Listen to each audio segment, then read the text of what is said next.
Are you at risk of getting a kidney stone? This is a very important question. आइए देखते हैं इस video में। नमस्कार, I am doctor Nitin Srivastava. आज हम बात करेंगे वो रिस्क फैक्टर्स क्या हैं जिनसे आपको किडनी स्टोन्स बनने का खतरा बढ़ जाता है। देखिए, कोई भी रोग है उसके बारे में अवेयरनेस, उसकी इंफॉर्मेशन होना बहुत ज़रूरी है ताकि आपको पहला वो रोग हो ना सके, और दूसरा अगर कोई डिजीज़ है या रोग है तो उससे आपको डैमेज कम से कम हो। तो आइए इस वीडियो में देखते हैं वो कौन से रिस्क फैक्टर हैं जिनसे आपको किडनी स्टोन्स बनने का खतरा बढ़ जाता है या स्टोन दोबारा बनने का खतरा बढ़ता है। इस वीडियो को पूरा देखिए। सबसे इम्पोर्टेंट रिस्क फैक्टर है फैमिली हिस्ट्री। अगर आपकी फैमिली में किसी को किडनी स्टोन है या पहले हुआ है, आपका रिस्क ज़्यादा है।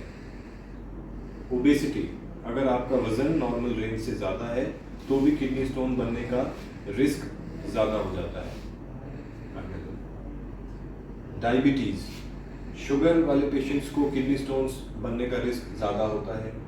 डिहाइड्रेशन, अगर आपको पानी की कमी रहती है अपने शरीर में, आदतन अगर आप कम पानी पीते हैं या आपका ऑक्यूपेशन ऐसा है जिसमें आपका पानी ज़्यादा इवेपोरेट होता है, स्वेटिंग ज़्यादा होती है, स्पेशली अगर आप स्टोन बेल्ट में हैं। स्टोन बेल्ट यानी जो नॉर्दर्न इंडिया है, Rajasthan, Haryana, Delhi, Punjab, northern part of Madhya Pradesh and Uttar Pradesh, यहाँ पर ये डिहाइड्रेशन ज़्यादा इम्पोर्टेंट हो जाता है।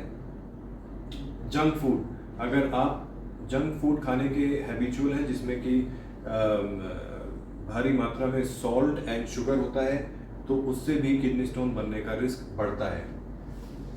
हाइपर पैराथायरॉयडिज्म, पैराथायरॉयड नाम की एक ग्लैंड होती है, अगर उसका फंक्शनिंग खराब हो गया है, वो ज़्यादा फंक्शन करने लगी है, तो स्टोन बनने का रिस्क बढ़ जाता है। बेरियाट्रिक सर्जरी, मोटापे के लिए जो ऑपरेशंस किए जाते हैं, या इंटेस्टाइनल सर्जरी, इन दोनों ऑपरेशंस के बाद किडनी स्टोन्स बनने का रिस्क बढ़ जाता है। क्रॉनिक डायरिया या माल एब्जॉर्प्शन, अगर आपको लंबे समय तक यानी महीनों से सालों से डायरिया ऑफ एंड ऑन चल रहा है, तो भी किडनी स्टोन्स बनने का रिस्क बढ़ता है। रिकरेंट यूटीआई, अगर बार बार यूटीआई हो रहा है तो ये इन्फेक्शन भी स्टोन बनाने का रिस्क बढ़ा देता है। एनाटॉमिकल एबनॉर्मेलिटी, यानी अगर आपकी किडनी में या यूरिनरी सिस्टम में किसी तरह का एबनॉर्मेलिटी है, पैदाइशी डिफेक्ट है, उसके कारण भी स्टोन बनने का रिस्क बढ़ता है। न्यूरोजेनिक ब्लैडर और बीपीएच, यानी कि प्रोस्टेट से जो यूरिन पास करने में रुकावट होती है, उसके कारण भी स्टोन बनने का रिस्क बढ़ सकता है, क्योंकि जो यूरिन है वो पूरी तरह से खाली नहीं होता है। अब अगर आपको स्टोन बन चुका है तो स्टोन दोबारा बनने का खतरा भी कुछ फैक्टर्स के कारण बढ़ सकता है। अर्ली एज, अगर आपको पहला स्टोन एक अर्ली एज पे हो गया है, बचपन में हो गया है या टीन एज में हो गया है, तो दोबारा स्टोन बनने का रिस्क ज़्यादा है। फैमिली हिस्ट्री, अगेन अगर आपकी फैमिली में किसी को स्टोन है तो आपको स्टोन रिकरेंस के रिस्क ज़्यादा होते हैं। नॉन कैल्शियम स्टोन्स, यानी कि ऐसे स्टोन्स जिनमें कैल्शियम नहीं है, किसी और केमिकल के बने हुए हैं जैसे यूरिक एसिड है, उसमें रिकरेंस का चांस कैल्शियम स्टोन्स के कंपैरिजन में ज़्यादा होता है।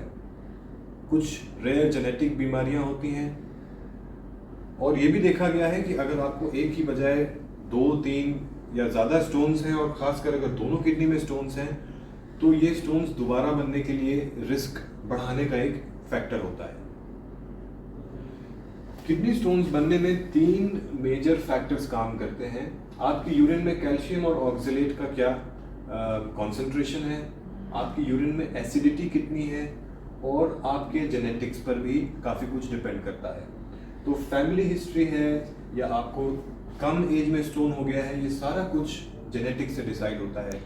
रादर सारे रिस्क फैक्टर्स बेसिकली आपके जेनेटिक मेकअप पर डिपेंड करते हैं। अगर ओबेसिटी है या डायबिटीज है, इन दोनों फैक्टर्स में आपके यूरिन की एसिडिटी बढ़ जाती है, जिससे स्टोन बनने का रिस्क बढ़ता है। डिहाइड्रेशन में कॉन्सेंट्रेशन बढ़ जाता है सॉल्ट्स का, जिससे स्टोन्स बनने का खतरा बढ़ जाता है।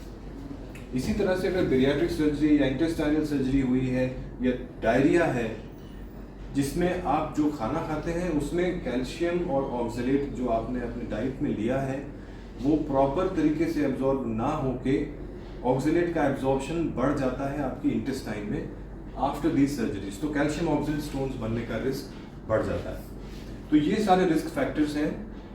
अगर इनमें से आप किसी भी रिस्क फैक्टर आपके अंदर है तो आपको ज़्यादा सावधान रहना है, आपको अपना फ्लूइड इंटेक बढ़ा के रखना है, ताकि अगर कोई क्रिस्टल्स या स्टोन्स बनते हैं तो वो फ्लश आउट हो जाए। And in case if you have a stone, बार बार स्टोन बन रहा है, it is always best to take a consultation with a good urologist, और उनसे बैठ के ये डिस्कस करना पड़ेगा कि हम दोबारा स्टोन ना बने, इसके लिए क्या कर सकते हैं।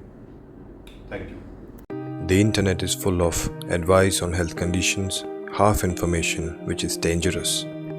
We give you authentic information based on national and international guidelines by the most qualified doctors.